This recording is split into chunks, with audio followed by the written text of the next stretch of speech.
Oh, baby. It's been so long since we've done this format. Definitely a casual Friday. What is up, everybody, and welcome to the DNVR Nuggets podcast.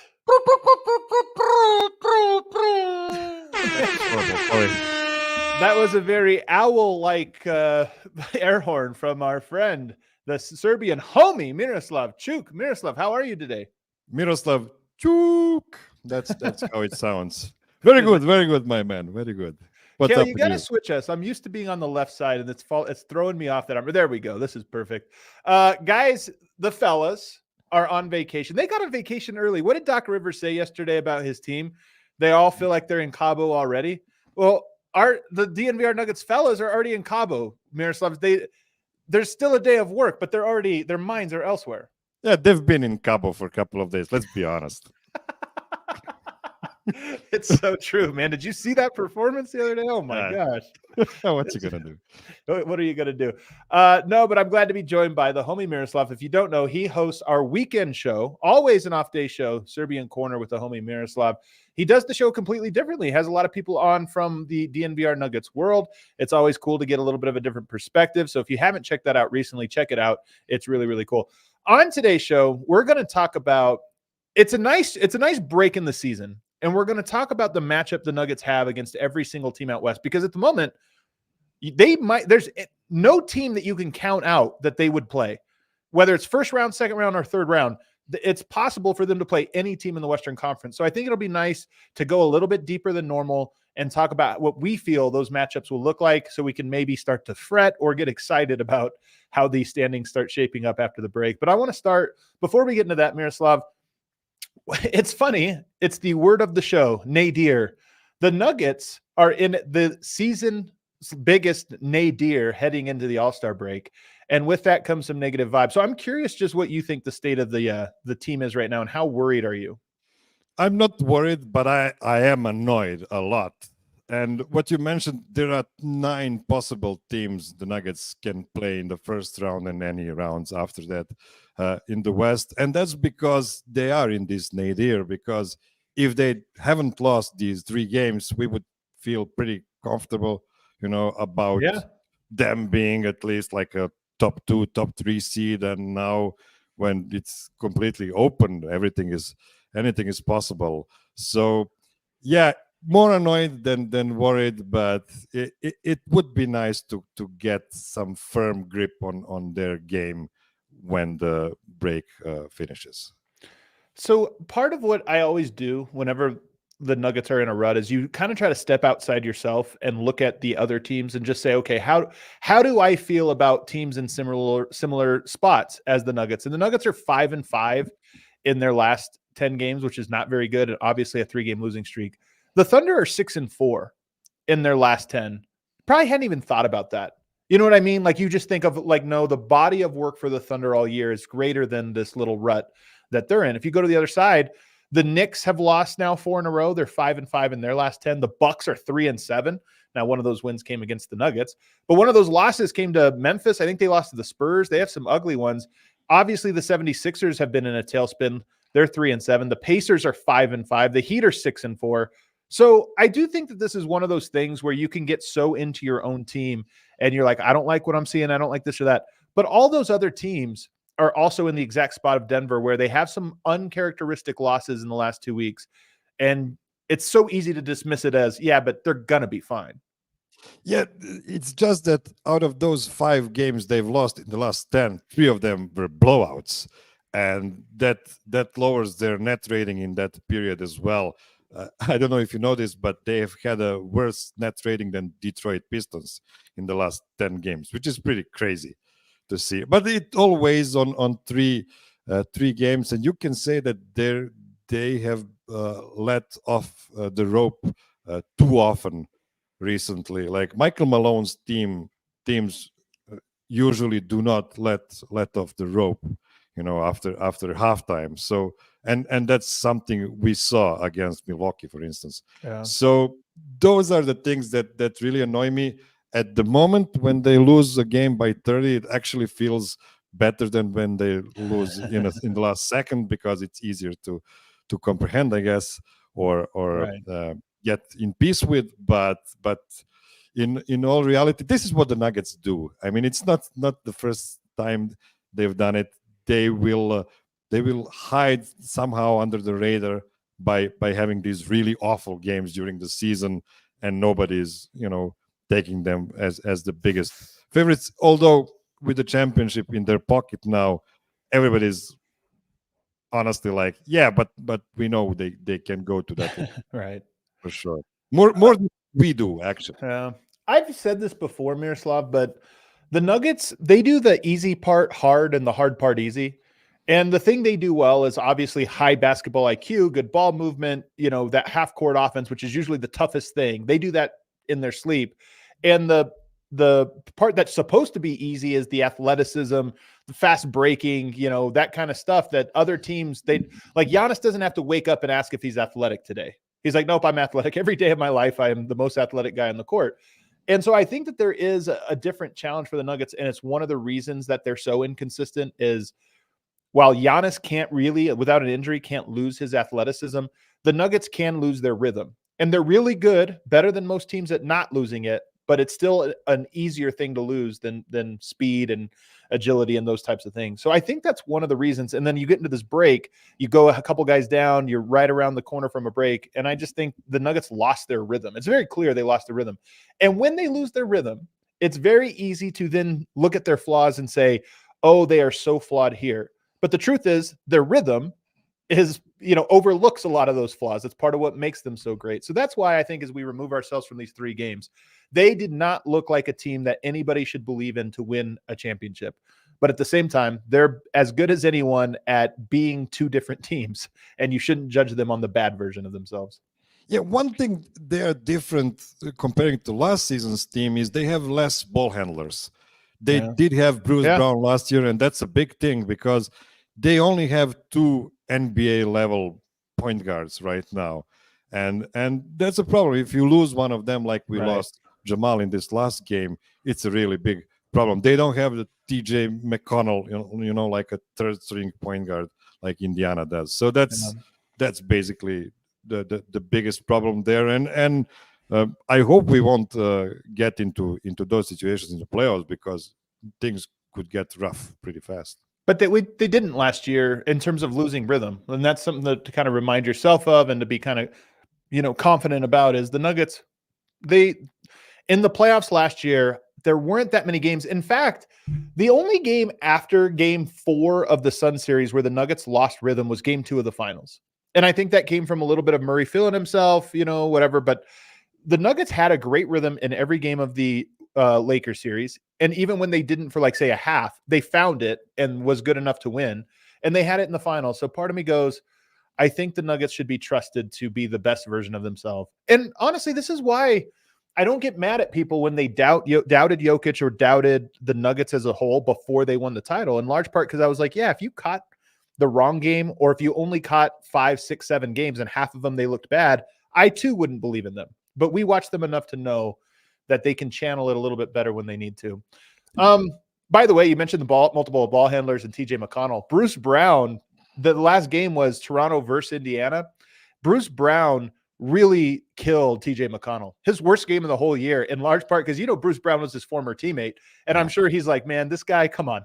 I know all of his weakness. He's not that good. He just got into him and forced him into turnovers. It was noteworthy, I thought. Yeah. Bruce has that dog in him. All right, let's go through these, Miroslav. We'll get into it because we have a lot to get to. Let's start with the Golden State Warriors. You've been listening to the show lately. I'm scared of the Warriors. The Warriors have that in them. Like the Nuggets, where we're talking about they can channel their best version. The Warriors can't channel it every night like the Nuggets can should they choose to. At least they haven't proven to. But when they do, it looks incredible. And I feel like they are finding some clarity with guys like Kuminga, guys like Pajensky. They got my guy, Gary Payton, back. So just off the top, is this a team that scares you more or less than the average 8 seed or lower seed? Well, I guess they do scare me more than the average 8 seed. But on the other hand, like they have Steph, Steph is great, and there is no problems with him. Clay is having a really bad season, but if you take a look at his numbers, he's still shooting like 37% for three on almost 9 attempts per game. Yeah. That's a lot of that's. I'm just looking here at the matchups for the playoffs on both sides, and I can tell you, the Warriors are tiny. That's the biggest issue for them on defense. And also, I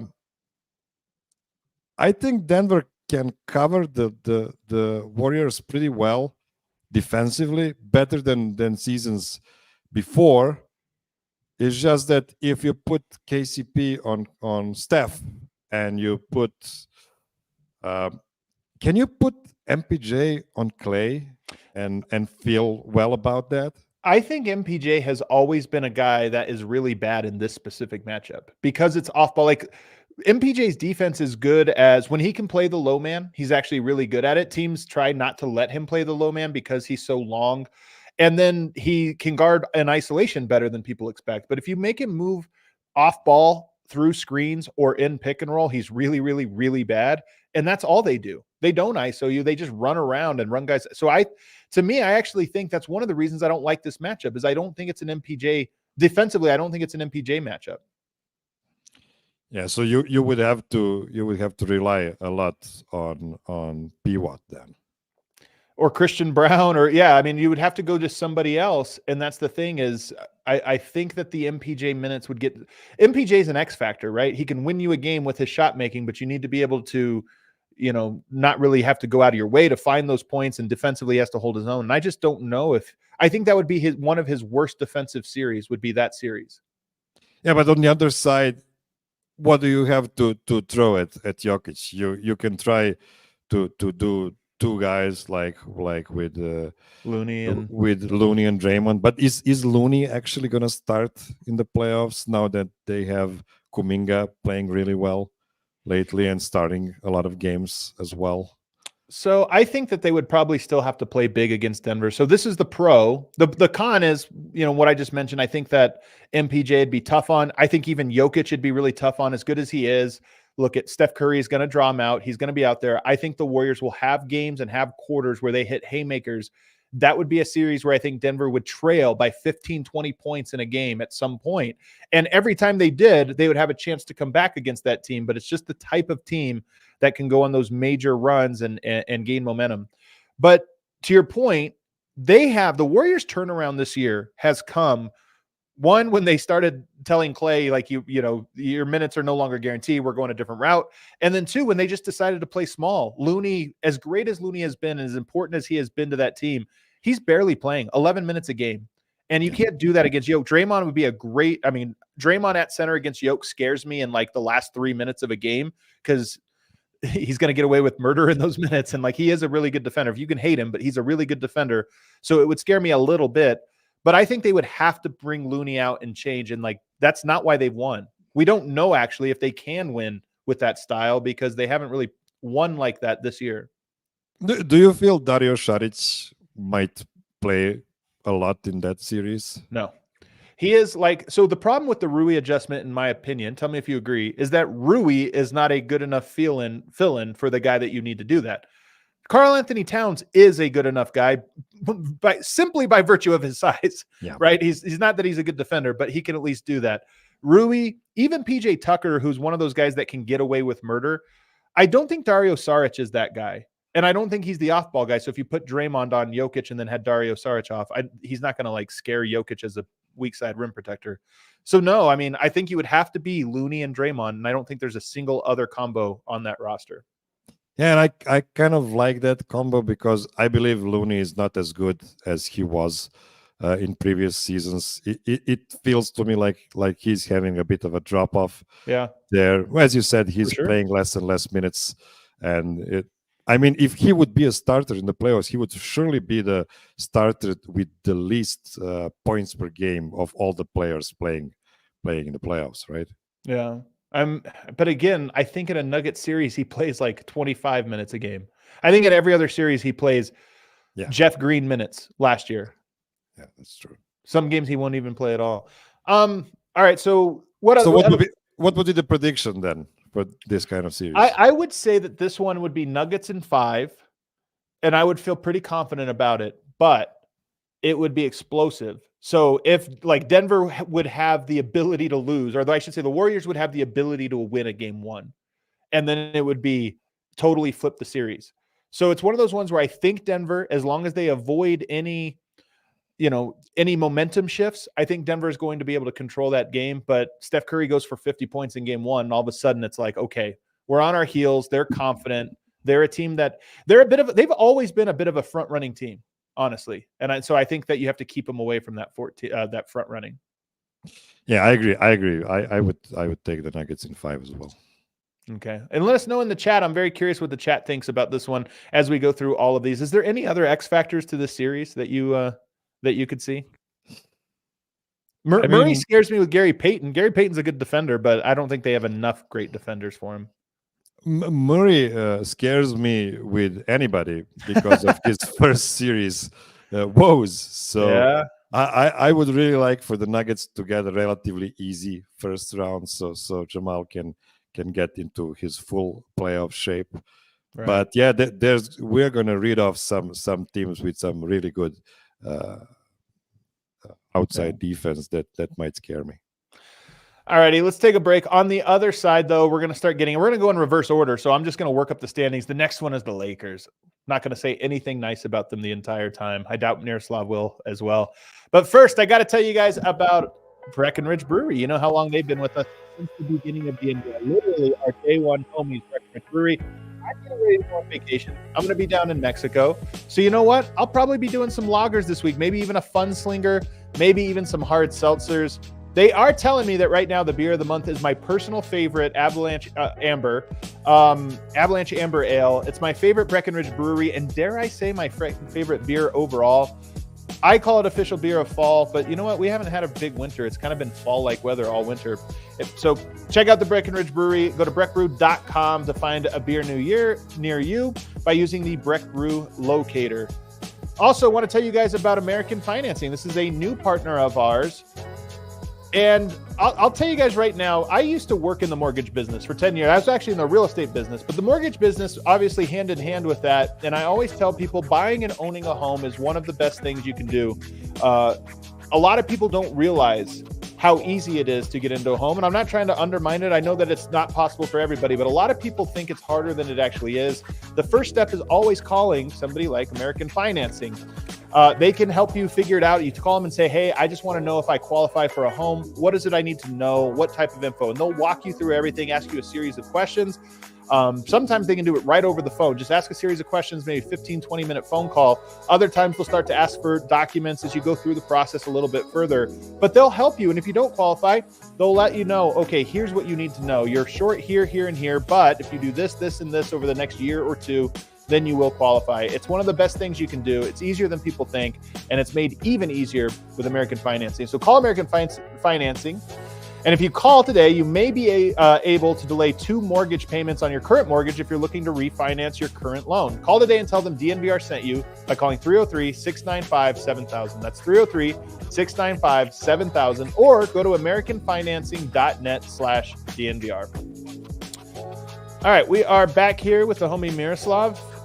Let's go to the Lakers. They are the 9 seed. They're at 30-26. They've won 3 in a row going into the break. They've actually won, I think, like 6 of 7. That one loss, the Denver Nuggets. Nuggets swept them last year. They get Spencer Dinwiddie. What concerns you about this matchup? Well, first of all, this is maybe my favorite matchup for the Nuggets in the first round. Wow. And it's mostly because of Jamal Murray's matchup on offense or in defense. I feel like him being guarded by D'Angelo Russell and Austin Reeves and Spencer Dinwiddie and I don't know, Max Christie. I don't know. Max Christie would be the guy. He would probably be the guy, but he's not the guy that the Lakers want on the court for too many minutes, for the offense. So that feels pretty good. And if you look at the Jokic's matchup as well on the center, sure you have Anthony Davis who will be escaping from that direct matchup like a devil from a cross. But you still have Rui. By the way, do you know that Rui is the only foreign guy on the Lakers, including all the two-way guys? They have 17 American guys and Rui. So is that surprising to you? No, I mean it's because LeBron is a patriot. So yeah, Patriot. I mean you can use a different word there as well, but I'm not going there. But do you think honestly? So do you think? But I wouldn't have guessed if you told me a team has only one foreign player. I wouldn't have. I would have been like, yeah, it sounds about right. There's probably a few teams. Yeah, I would have to go through all 30 of them, but teams I've seen today seemed a lot more diverse than the Lakers. Okay, all right. What else with this matchup? So you still have Rui, you have Anthony Davis, you have I guess you have I'm blanking out. Austin the other Reeves? guy, no, the guy on the center, the Jackson Hayes. I mean, I don't know. Come on. I mean, I don't know what's the plan. Yeah, They're actually smaller than they were last year. So those are the things that make me feel, well, I don't know. I mean, when you have LeBron and AD playing healthy, that's always scary, especially LeBron. I mean, AD will drop 30 on you, and that could mean nothing in a game wise. But LeBron is the brain of the operation, and he can play well with Austin Reeves and D'Angelo Russell. It's just the defensive part of the Lakers game that makes me pretty comfortable in this matchup. Yeah. They're going to win the foul. The only reason you would fear this one, and it didn't matter last year. It wasn't really a storyline, but the foul situation. Like the Lakers just get a lot of fouls, and any game Jokic's in foul trouble is going to be a one that they lose. And I would just always fear that. I will say that Anthony Davis against Jokic, for whatever reason, he doesn't get those like when because he loves to face up, take one dribble into your chest and rip his head back. And again, in my opinion, none of these are fouls. They should never call it. But they don't call it when he plays Jokic a lot. And he goes at it over and over again, and they just always let Jokic play real defense. But when I watch that, I don't know why, because other guys do, like Embiid does similar things. He gets the call. So it's one of those ones where that would honestly be, I would say probably my only concern in that series would be that the foul thing didn't rear its head this last time, but I wouldn't trust it, especially in a first round series. For some reason, like the Lakers made it to the Western Conference Finals. Maybe Adam Silver looks at this. Maybe the NBA looks at it and says, we had our fun. We've got it farther enough. But in the first round, I would just be afraid of Jokic being in foul trouble. Yeah, the Lakers look really, really good against the Nuggets for 45 minutes of games. So, like in the last 7 games, they've been pretty good in those 45 minutes, right. And then they had zero chance in when the game were deciding. So I don't know. I feel really well about this matchup, even with the free throw disparity. I still feel like it's kind of too late for this kind of team to make a big push, I think. Do you think there's even a chance the Lakers miss the playoffs? I don't think they fall out of the play-in, but is there a chance? Like, what is the chance in your mind that the Lakers just lose the play-in? Yeah, but it's just a cop-out answer if one of LeBron or AD is not healthy for the play-in. That's the only way? I think so. Look at it right now. So look at it right now, because you have New Orleans, Dallas, Sacramento ahead of them. Only 2 of those teams would be in the play-in. Let's just say any of those 3 teams. And the Lakers currently are behind all of those teams by 3 games. So they're already in a one and done. Like they'd have to beat the Warriors, which at this very moment I would call about 50-50. And if they won that, they would have a 1 shot at Sacramento, Dallas, or the Pelicans. I would put all 3 of those series at best 50-50. So they have 2 50-50 chances, in my opinion, of making the playoffs with where they sit right now. And that's assuming nobody gets hurt and they fall even further in the standings. I would honestly take only Dallas over Lakers of those 3 teams you mentioned. I don't trust New Orleans. I don't trust Sacramento against healthy Lakers. I don't think so. I mean, it's what you mentioned earlier when people were distrusting Jokic and the Nuggets.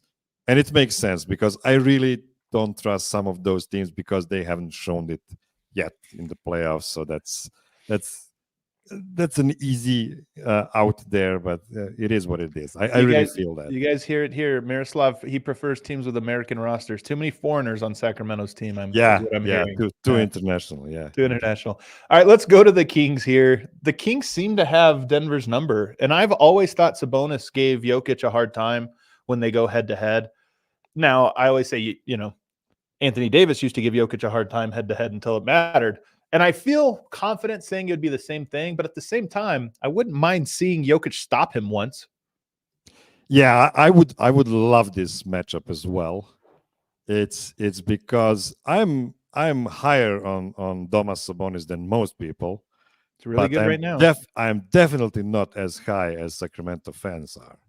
Like, I would really like to see this matchup to stop talking about Sabonis like almost Jokic, and let's just call him a poor man's Jokic, because it's really even that is not fair, honestly, because he's averaging 8 assists per game. That's great, but the kinds of assists he makes, it's not nearly as complex as what Jokic all the does. anti-Jokic arguments just packaged for Sabonis. I mean, it is what it is. I mean, I don't know, man. They really need a lot of proving this season, especially Sabonis, after the way they flamed out in the first round last year. So and especially the way he was, ran out of court. So the Sacramento Kings are good. They have like really good 9-10 guys even. They're pretty deep, and I wouldn't feel as good as I would be against the Lakers and Warriors. But then again, it's the prove it argument for me that kind of calms me. Here's what I would say about this matchup. A couple things. Number one, I do think the Sabonis part, like, Jokic is really good at forcing bigs to score against them, because most bigs scoring in volume is like a good strategy. Trying to think of like some examples of this where even Bam Adebayo, if it's like, okay, we're going to force our offense to be Bam Adebayo getting a lot of shots, post ups, even if he's making them, like, he's going to have to score 50 to beat the Nuggets' high-powered offense. So I worry about that, because Sabonis is an example of a guy who can beat you in multiple ways and can put up a good number. He can put up a 30-point triple-double in a playoffs if you're trying to funnel offense to him. Number two, De'Aaron Fox, quick guards seem to kill Denver, and obviously, and Fox is as quick as they come. He's a gamer, and I just think that him and Murray almost cancel each other out. Like, if you told me that series happened and who was better, even though Murray has been great in the playoffs, that's a Kentucky on Kentucky matchup. I just feel like it would probably be more of a coin flip than it would be Murray winning it. So you're talking about your two biggest matchups being there. And then lastly, the 3-point shooting. Denver has this as well as Sacramento, but Sacramento seems to have it a little bit more in that they have more games where they score 16, 17, 18 threes. And all they would need is a handful of games, one or two games that went that way that you didn't expect, and all of a sudden it gets touchy. So this one actually scares me. I'm not gonna lie. I think Denver wins.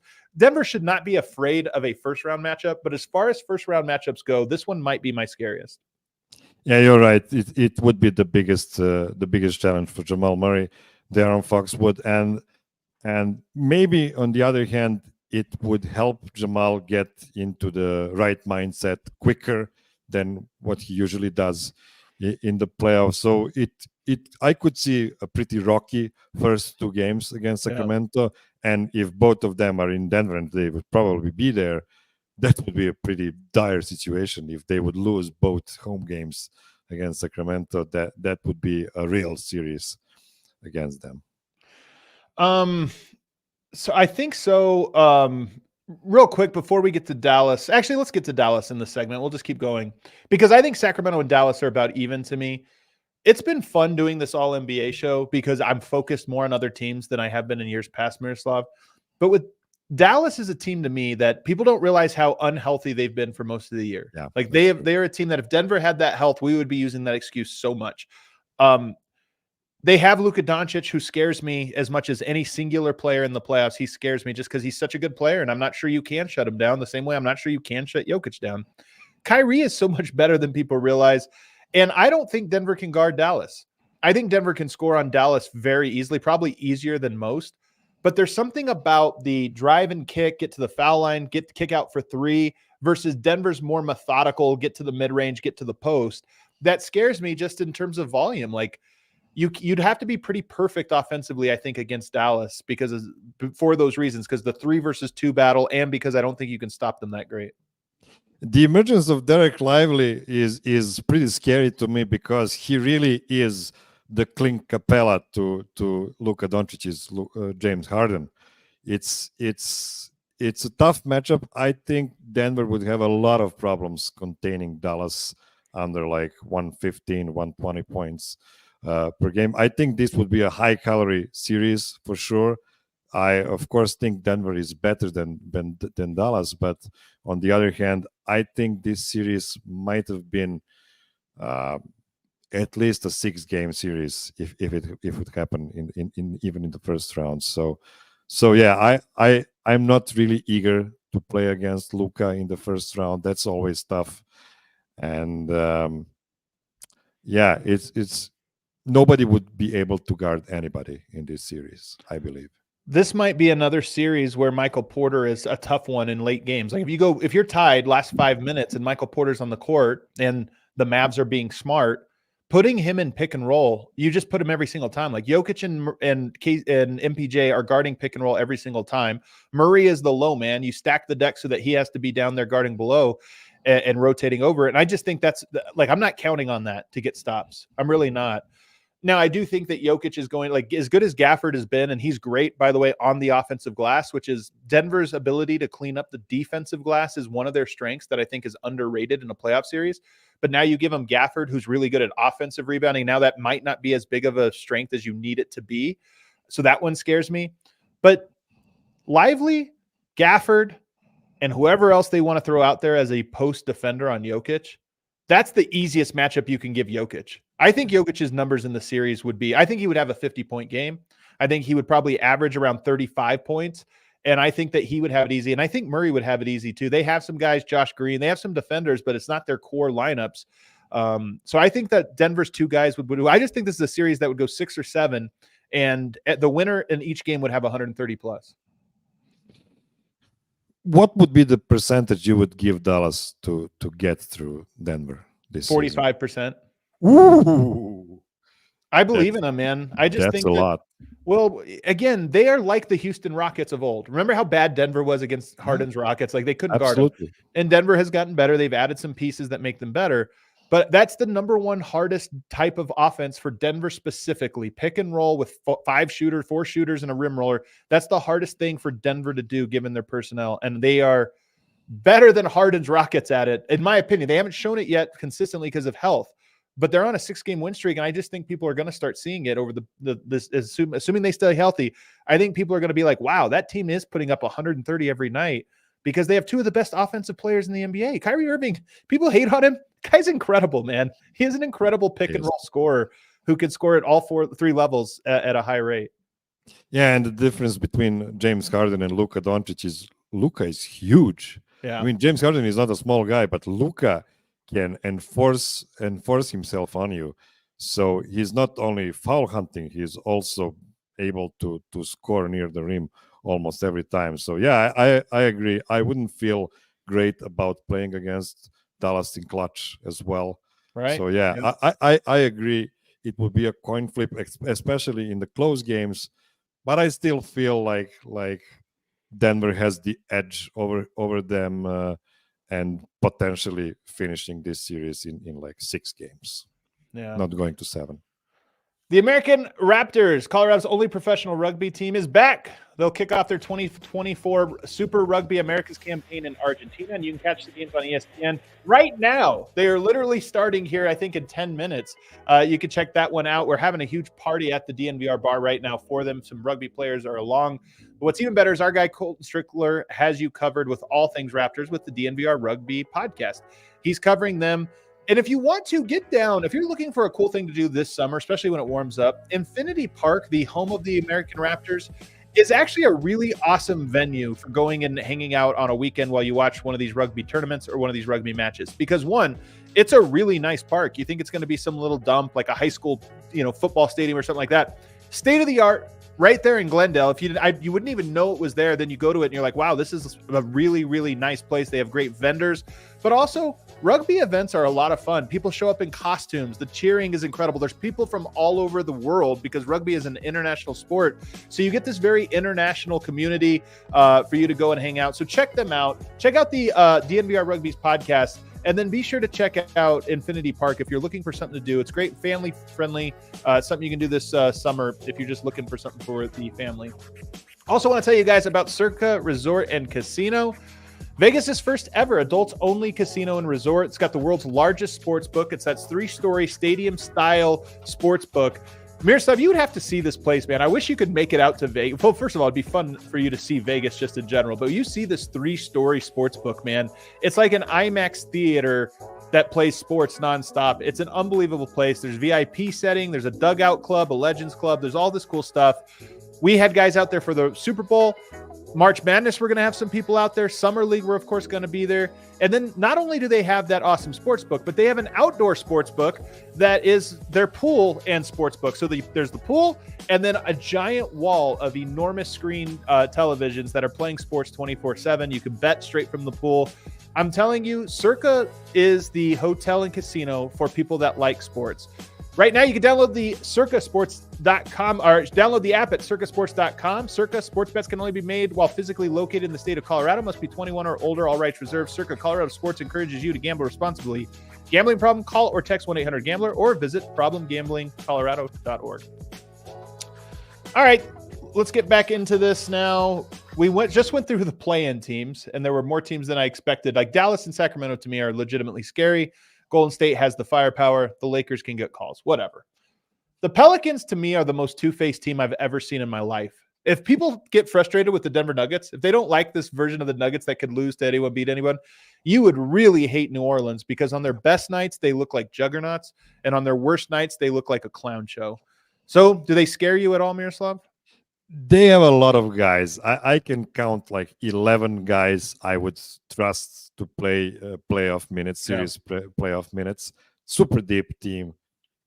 I think the best way to play against them is to blow them up because I'm not feeling great about playing them in close games. And that's because of Brandon Ingram. I'm a big hater of Brandon Ingram, but he's a guy who is like 6'9" shooting guard that can get to his spot and finish above anybody in the clutch, and that's one guy I'm mostly scared of in those kind of close games. They have CJ McCollum. He's playing great this season. He is really efficient on high volume from three. Zion is Zion. He is healthy this season, most of it. So they have all of these guys and they have these really good defensive guys, but it's just that you see they're missing that top 10 guy to really make a lot of rumble against a team like the Nuggets. So this is the main reason I don't trust them. It's just that none of these guys are good enough to face Jokic and get the win against him, I believe. This is a weird series where I think Murray would have a hard time. I think Herb Jones is a great defender, and I think Dyson Daniels, by the way, is hurt, and it's a big deal that he's hurt. He should be back in time to fully ramp up. I mean, they're saying 4 weeks. So in theory, if there's no setbacks, he should be back and available, and that would make a huge difference because he's a second defender to throw at Murray that could disrupt him.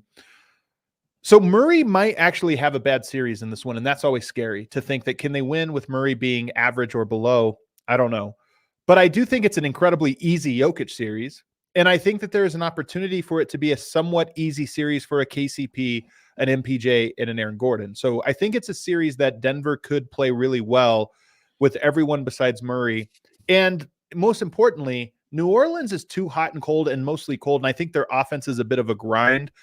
even in a playoffs, I think it would become even more of a grind as you can wall off Zion and really make things difficult, that they would have to count on their defense. And I think that Denver scores on them, but because of Jokic, I think their defense is just not as impressive against Denver specifically. So of the ones we talked about, the Lakers might be the easiest just because I think they suck. But the second one might be New Orleans. And again, it's not easy. I have too much respect for them, but they are a team to me that I go, they're really good, and I buy them to a certain extent, just not against Denver. I'm over New Orleans. They need to break that big three up because they're not going anywhere with them. I have firm belief in that, and I agree with you that this might be the easiest matchup so far for the Nuggets. Yeah. Let's go to the Phoenix Suns now. It starts to get juicy here. The Phoenix Suns, the 5 seed. As it sits right now, Miroslav, this is a first-round matchup between the Nuggets and the Suns. And I'm not going to lie, I kind of feel like Denver has a good chance of being the 4 seed, the 3 or 4. I think they're more likely to be the 3 or the 4 as opposed to the 1 or the 2 as things sit right now. So the Suns, I don't really see them falling. I think 5 or 6 is going to be where they are. So I look at this one and I go, man, it's starting to get realistic that Denver might actually face up with the Phoenix Suns in the very first round. How do they match up? Well, they have Durant, they have Booker, they have Bradley Beal, they have Grayson Allen, they have Yusuf Nurkic, Eric Gordon, Royce O'Neal, sure, Josh Okogie. I just read 7 guys, and that's probably as many as you can play in playoffs, maybe 8. But Yusuf Nurkic is the only big here. Yeah. The only big guy there. So they would need to play Drew Eubanks, and how comfortable would they feel when Yusuf Nurkic eventually fouls out or gets into foul trouble during the match. So basically, just like in every other Denver Nuggets Phoenix Suns game in this last iteration, it all goes on how many minutes is Yusuf Nurkic able to play against the Nuggets, because he's a really good defender against Nikola. He is a guy that will make him work a lot, and he's also a pretty good offensive player as well, except on the tip-ins where he really sucks. But other than that, he's a really good paint presence for them. But I believe that the drop-off to Drew Eubanks is pretty significant. So he was what, a plus 45. Here, let me give this perspective here, because as much as I think Jokic would destroy Nurkic, and we've seen it enough, Nurkic isn't the worst defender against Jokic, and he's obviously hyper motivated in those matchups. He's going to try to talk trash. He's going to try to really get under Jokic's skin, and Jokic, I don't think should let him, but we've seen Jokic before where we get frustrated with him because either somebody got under his skin or he doesn't seem to rise to the level emotionally and say, hey, man, Nurkic is at a 10 right now. You're at a 6. Like, you need to raise that. So I think Jokic would destroy Nurkic, but it is worth noting that Nurk back in that series against the Portland Trailblazers, again, Denver was so shorthanded. Let's take it all with a grain of salt. He was a positive in every game except for game 6. Only at the end was he a negative. And what happened in every game was Jokic just worked on him until he got in foul trouble, and then he went out and they killed him. Now, maybe that was all part of a strategy, and Jokic could have been better in quarters 1 through 3 if he needed to be, and he was sacrificing dominance for foul drawing. It's possible. But I at least look at that and say, Nurkic did win those minutes in every game but one, and that could be a concern in the playoffs. Yeah, it is true, and it's just that I think Nikola counts on Yusuf making dumb fouls, and that's the way he actually fouls out. He's playing pretty good, positional defense against Nikola, but he will hunt him on those ticky-tack fouls, and I guess, I mean, I don't know. It's playoffs, so you cannot toy in the playoffs, but. I think Yusuf is one of the guys Nikola has been playing the most during their respected NBA careers. So I feel pretty confident about that one. On the other hand, I also think Jamal would have a relatively easy series against Phoenix, because Phoenix is not a great defensive team at all. So and I can also see Michael Porter playing good minutes in this series as well. Really? Yeah. Defensively? Yeah, defensively, because I don't see Phoenix like a team that's hunting mismatches as well as the Warriors do. Like he can hold his ground playing one on one in isolations, and isolations is what Phoenix loves doing the most. So maybe it's not a great matchup against Devin Booker, but I feel like Michael can hold his own against uh, KD pretty well, considering how big of a gap in quality of players those teams are. The Plays scary are. thing about this one is it'd be series number one. They match up. It looks more likely that it would be round one than anything else. And round one, like, okay, you need Murray to be on his game. Like he needs to have some big game. I actually thought in last year's playoffs, Murray was way more hit or miss than people remember in that series. I think everybody remembers him after that series, especially in games 4, 5, and 6, where he started to come on. But in games 1 through 4, he was a distant third best player in that series. Yeah. It was Jokic was the best player, and Booker was actually right behind Jokic. He was that good for 4 games that it was close. Then if they would have lost, game 5, you might have switched that and said Booker was actually outplaying Jokic. That's how unbelievable he was. KD was then next in that he was clearly above Jamal Murray, and there was a huge gap there before you got to Murray. And so that scares me. I think it was, again, a point you brought up earlier and a point I've been hammering home, that this narrative that Murray's always great in the playoffs, he definitely raises his ceiling early on, even in the first round, but that his consistency doesn't really seem to arrive until later on in a series. Even if you go back to the bubble, game 1 against Utah, unbelievable 50 points or whatever he had. Games 2, 3, and 4, it's like a little bit more, or 2 and 3 in particular, a little bit more hit or miss. So for me, that series would scare me because I would be afraid that Phoenix would end up having 3 of the top 4 players as opposed to just like 2 and 2, and let's see what happens. Yeah, Jamal is just an adrenaline junkie. It's just crazy to see the rise he feels every time around. You cannot explain it any different because he can do all of those things. It's just that I'm actually done talking about Jamal in regular season. It's like, come on, man, like do something. The meme. Yeah. Like it is what it is. It's been 8 years of that. Minus the injured seasons. So yeah, it is what it is, and we feel we have our guy to be the correct sidekick to Nikola, and it should be fine. Do you guys have this in Europe, in EuroLeague? Are there guys that just like are half-assed or whatever you want to say, and then the playoffs come and it's like, oh, we all know he's there in the playoffs? Yeah, the first guy that comes to mind was Žarko Paspalj. Your boy was a guy who was a big smoker, and but he was just it was the 80s. Come on. I love that we're comparing Jamal freaking Murray with the guys that used to like smoke cigarettes and drink beer at halftime. We are scaling down to EuroLeague. Come on. Okay. We have to take this with a grain of salt. Yeah, but those were the guys that I just feel like, I don't know. I'm not even sure that he's not in top physical shape, to be honest. Because if he weren't in the top physical shape, then he wouldn't have a Boston game that we just saw like what, 2 weeks ago.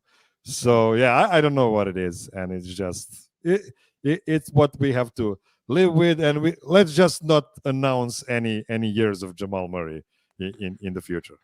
So those are all the teams we talked about so far are the first round potential matchups. Every single one of them is a possibility for Denver at this very moment, in my opinion, because Denver can finish 1 through 4, and any of those teams can finish 5 through 8. Of those teams, which one do you think would bring the most intensity? Not necessarily be the hardest, but just like the feelings that you would feel if you said, oh man, that's our matchup, would be the most intense? Out of these we already mentioned,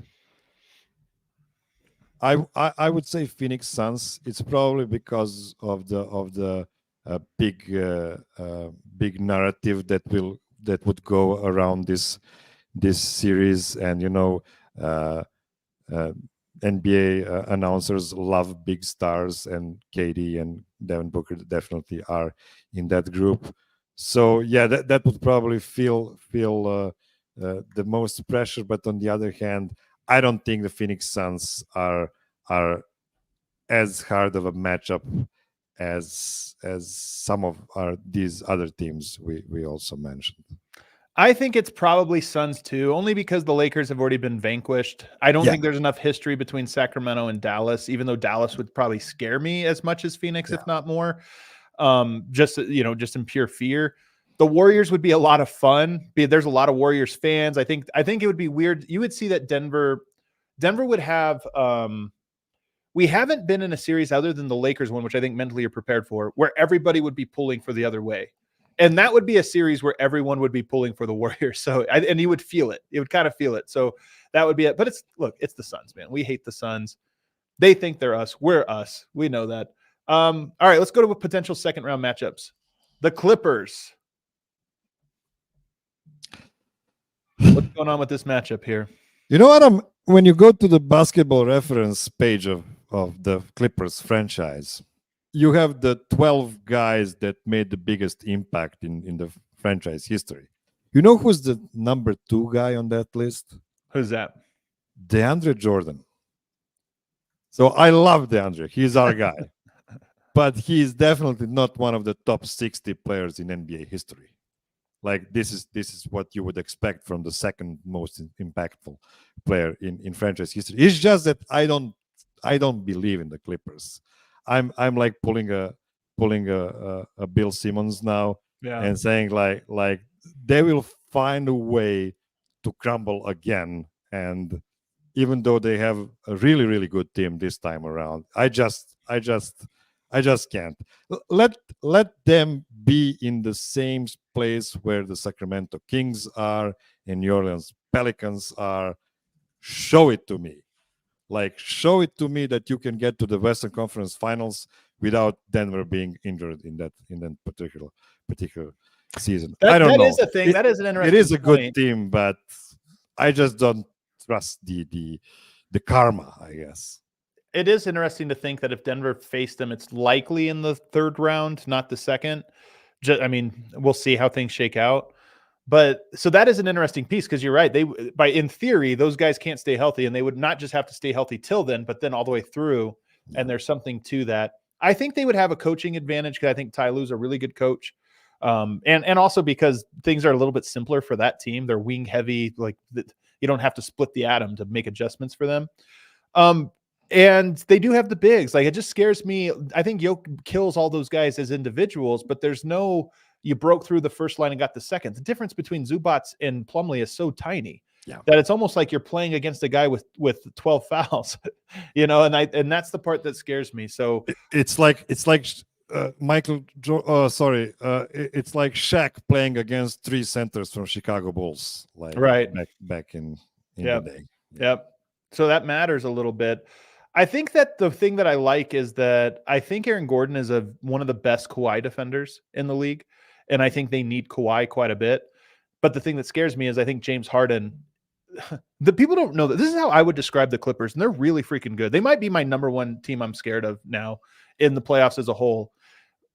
But what scares me about them is I think they are now James Harden's team, where Kawhi Leonard is the alpha. It's very weird. It's almost like what a team would look like if you paired LeBron James and Kobe Bryant, where you're like, who's the... it's LeBron's team. He runs the show. But when things get tough, we go to Kobe and he does his thing. And I just feel like that's the dynamic where Harden is the guy to me that is scarier because of what he does. And now what he does in playoffs tends to be choke. But can Denver get to that point? Can they put that pressure and that fear on him? I think you would have to do that. And I would just be a little concerned with it. Yeah, I agree. It's 3 guys that can well, if you count Russell Westbrook, you have 4 guys that can make their own shots, and that's always scary. And I agree that their collective player qualities is really, really high. I'm higher on Ivica Zubac than most people. Like I really believe that he is a better Jokic defender than Plumlee. Did you see that statistic, the little box where it showed how many people have defended Jokic the most versus who has defended him best? And Zubac was like the best defender that, at least in terms of Jokic's field goal percentage. I know not the best metric. Jokic's field goal percentage. Zubac is very smart and he's huge. So, that helps a lot. And yeah, I think Nikola would be hunting for fouling out Zubats in that matchup as well. It's just that, do you think they can assemble a two-man defense against Nikola well? Who would be the second guy? No, I don't. Do you? And that's a big thing. That's a big thing. If they would choose to play Nikola straight up, I think Nikola can overcome any of his defenders and score a lot on that team. I do think that Peyton and Christian would have to be really good in that series. That's a series that they'd have to step up in. We got to wrap up here quickly here. Oklahoma City Thunder. This is the one to me, and I feel cocky saying this because I love this team, and this is more about matchup than it is anything else. I think Denver rolls in the series. If they played Oklahoma City, I would feel really confident. Shea is great, but I think Jokic eats so comfortably in this series, and their little gimmick of taking somebody taking Chet off of Yoke, Denver would smash that in a playoff series. So to me, this is the best team that I think Denver would actually boat race. Shea is not a guy with a playoff resume. He does have like 9 free throws per game this season, which is one of the top free throw attempt guys in the league. But we've seen him in a match where you don't get free throws as a gift, and that was a semifinal game of the FIBA World Cup against Serbia, when the refs swallow their whistle, you will get less points from Shea, especially in the clutch. So I don't trust him to be as a great player as he is right now. He probably is an MVP so far of the league, but I don't think he would look as an undisputed MVP against the Nuggets in a playoff series. Probably not at all. Like Chet Holmgren is my favorite non-Nugget right now, but still we need to see him in the playoffs as well. This team feels like the Nuggets from 4 years ago. So they could be really, really good. It's just not their time, I believe, still. And the last one, and maybe the best one to save for last, is the Minnesota Timberwolves. This one scares me. I feel in my heart of hearts that Denver would eke out a 7-game series against Minnesota. And it would be ugly, and it would be an uncomfortable series the whole way through, because it's just gritty and grind. It's ugly. We want Jokic and Murray to go off and it to be triple doubles and 40-point games. And I just don't think it would. I think it would be grinded out games every time. And even in the clutch, Denver shooting like 30%. But I just think Denver would ultimately win in the ugliest possible way. Let me just give you a series of dumb questions. So who would be the best player in this series? Jokic. What is the percentage for Jamal to be the second best player in this series? Against Anthony Edwards, of course. Well, it might be Rudy Gobert, to be honest with you. And that part of I think the odds would be higher for him than for any other player, but that they would have 2 players with a meaningful ability to impact that series in another way. And again, I think that's a little it almost disguises, because as much as that we can go through that and frame it that way, it really is they have the perfect people to defend Jokic, and they have the perfect people to defend Murray. And anytime you look at it and go, okay, your 2 best guys have it the hardest route to go, even when you start to play out the other numbers, and but they're the best player, it washes out a little bit. And that's why I fear it. And institutional knowledge. Like, nobody knows the Nuggets like that team. And I think that's why you saw in the series, that's the one series, Miroslav, last year that got harder as it went on, not easier. Every other series got easier as it went on. The only reason I would be confident in the Nuggets in this series is because it would be in the 3rd round, probably. So we would get the top level Jamal by then. And because if the Timberwolves were completely healthy last season, that would be a really messy series. I believe it would be by far the strongest series against the Nuggets last season. So I agree with you. For me, the Timberwolves are the biggest threat. And what's more interestingly enough for me, it's because of the collective the Timberwolves have. It's not about the top player they have, because Anthony Edwards is not a top 10 player in the league, but the collective around him is really, really damn good. So yeah, I agree with you. I would give the Nuggets 60% chance of winning the series against the Timberwolves, but I wouldn't be surprised if it was a 7-game series. Miroslav, you're always an awesome guest. Do you want to hang out? We catch up. If it's not too late for you, hang out as we get off here and we'll catch up. But I'll say goodbye to you now because I wanted to take a moment to bring on super producer Kale. So Miroslav, thank you so much. Don't forget to come tomorrow at 2 p.m. for Serbian Corner. I'm going to have a great battle for the MVP of the All-Star Game show. It's going to be a game show.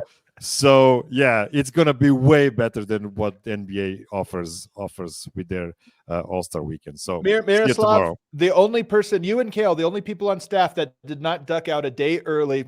I can't believe it. Well done, Miroslav. Super producer Kale. So, ladies and gentlemen, Kale is always behind the ones and twos. He makes the show happen. He makes the show run. And he rarely gets a chance to hop in front of the mic. So, Kale, I thought I'd get you on so you can share your hot basketball takes, your hot Denver Nuggets takes. I don't really have a hot take. I just think everybody needs to chill. Like, that's my biggest takeaway right now. I just think everybody needs to take a chill pill. I feel like Kale telling you to take a chill pill that's like me telling people to calm down, I guess. I don't know. You know what I mean? Like, if you're telling people to calm down, then it's real. Yeah, it's just like, I guess my biggest thing is like, and I feel this way about the Avs too, who are sort of reeling right now too, but like both of these cores already delivered championships. Like that's what we should expect out of them. The rest is kind of gravy. Yeah. If we don't get enough, I obviously want them to win again this year and want them to give us another title, but I'm just trying to enjoy it while these guys are still in town. You never know how long you have with watching these guys on a night in and night out basis. And I mean, dude, I just love basketball, and the night in, night out routine of watching basketball with my friends and making a show I really like all that has been good, and I'm still enjoying it. So and we just want to keep it going time and time again. I will say this though, Kale, and I'm curious what you think. There's that line in Mad Men, everybody says, what's happiness? It's that moment. It's a fleeting moment before you need more happiness. That's how I feel about the championship, where I'm like, it was awesome and validating, and I wouldn't trade it for the world. It's everything. But now I feel exactly like I did last February 16th. Yeah. I mean, great reference, by the way. That's my favorite show of all time. But yeah, I agree. It is sort of interesting how much you do just get back in the throes of, questioning coaching decisions down the last 5 minutes of games every night. Like even it's been funny watching you do this all NBA show, because it really has made me realize every fan base is different, but every fan base is kind of the same. They're the exact same. Like, I got Warriors fans after 4 championships in the chat complaining about Steve Kerr. Bro, they are not happy at all. They were actually the first one to make me realize this. I was like, my good friends with Sam Esfandiari, and I always watch, like I talk to him almost every day, and he'll be complaining about Steve Kerr's rotations, and he doesn't trust the young guys. And I'm always like, you've had the greatest 10-year run that you can possibly have, and you're having the same conversations as me with the same tone and everything else. So it has taught me a real lesson there. Yeah. So I guess that's sort of what I've learned recently. But at the same time, like, it's just it's such a, like, Jokic still on a nightly basis, even on his bad nights, which don't happen very often, does 1 or 2 things a game that I've literally never seen before, and just makes me cackle like a small child with joy. And what a joy that there's an athlete in my city that gets to bring me that type of enjoyment. And so I'm really just trying to enjoy it as much as possible. Not saying I don't get frustrated, not saying I don't, all that, but I'm just trying to enjoy the ride as much as we can. Not that I don't want them to win again this year, because boy, I would love to cover another finals. That would be a blast. Man, even just every round, like, you forget the winning moment of every round. You can remember them all because they're so big. You know what I mean? Like, I remember even going back to the bubble and everything else, you just remember what it was like when the Nuggets close it out and you're like, hell yeah, another playoff round 1. It's so fun. I mean, every individual game, even the one win we had against the Warriors the year we lost in 5 to them, like, that was an all-time night at the bar, and that ended up being like, it was the only win we got that whole playoffs. But after Jokic's second MVP and that, like, it was such a great night. Like every little moment like that, you're just chasing that, you know. So I remember, I hope we get more of them. I can't remember one of the ones. I don't remember if it was the Clippers one. I think it was the Clippers one, but maybe it was the Utah one in the bubble, because at that time the bar couldn't have that many people inside. Oh, you know, yeah, like, we had like a 15-person max or something. But I remember jumping up like on a table just in pure adrenaline and giving a speech or something. And it's like you forget how fun it is to just win and close out a series. It's the funnest thing on earth. Oh, the night the Clippers series ended, we were in the bar till like 3:45 a.m. Like everything was shut down. We were just like sitting talking. I mean, because that was the first time they had been to the Western Conference Finals since I was in elementary school. Yeah, like it had been a long time coming, and it was fun to do that. And the show was really taking off. So those moments are really special. Do you have a team that you hope the Nuggets face in this run?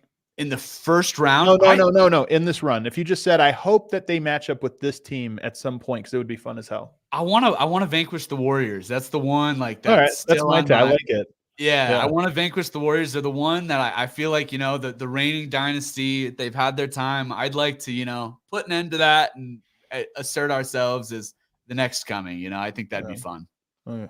Kale, any other give us one hot take before you get out? Ooh, one hot take. I'll steal one of yours. But I do feel good about Jokic having another perfect triple-double by the end of the season. We're running out of chances, but you know what? Let's do it, man. I love that one. If I get that one right, 2 perfect triple-doubles, that would be an incredible prediction. Go crazy. That would go absolutely nuts. Kale, you're the best. Thank you so much for producing today and for producing always. Everybody, thanks for hanging out with us, man. I'm going to take a much-needed vacation for the next several days with my family. I cannot wait, but I will miss you guys in the meantime. And I'll be back. Harrison will be back. Then Vogt gets back. Then I get back. Then Eric gets back. So we will be back piece by piece over these next couple of days. So everybody hit that like button. Take a little break yourselves. And we'll come back on Tuesday, rejuvenated and refreshed. We'll see you then. We all silly like the mayor.